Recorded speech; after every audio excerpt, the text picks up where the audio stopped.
সমস্ত কিছু পরিকল্পনা মাফিক চললে আগামী 1 মাসের মধ্যে চালু হয়ে যাবে মুর্শিদাবাদের সাগরদিঘি তাপবিদ্যুৎ কেন্দ্রের পঞ্চম ইউনিটটি।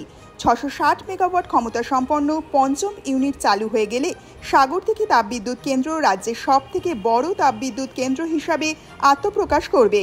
পঞ্চম ইউনিটের কাজ একদম শেষ পর্যায়ে চলে আসার পর বুধবার প্রকল্পের অগ্রগতি খতিয়ে দেখতে সেখানে যান রাজ্যের বিদ্যুৎ দপ্তরের প্রতিমন্ত্রী তথা রঘুনাথগঞ্জের তৃণমূল বিধায়ক আকরুজ্জামান।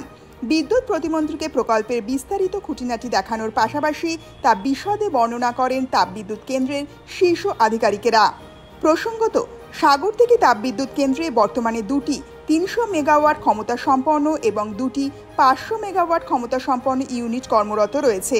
660 মেগাওয়াট ক্ষমতা সম্পন্ন পঞ্চম ইউনিটটি চালু হয়ে গেলে এই বিদ্যুৎ কেন্দ্র থেকে প্রতিদিন প্রায় 2260 মেগাওয়াট বিদ্যুৎ উৎপন্ন করা সম্ভব বলে দপ্তরের কর্তাদের দাবি। সাগরদিঘি তাপবিদ্যুৎ কেন্দ্রে পঞ্চম ইউনিটের কাজের অগ্রগতি খতিয়ে দেখার পর বিদ্যুৎ প্রতিমন্ত্রী বলেন, পঞ্চম ইউনিটটি তৈরি করার জন্য রাজ্য সরকার প্রায় 4800 কোটি টাকা বরাদ্দ করেছে। বিদেশি এবং দেশি প্রযুক্তির সহায়তায় নির্মিত পঞ্চম ইউনিটটি বিদ্যুৎ উৎপাদন শুরু করলে সাগরদিঘি তাপবিদ্যুৎ কেন্দ্র রাজ্যের সবথেকে বড় তাপবিদ্যুৎ কেন্দ্র হিসাবে আগামী দিন আত্মপ্রকাশ করবে।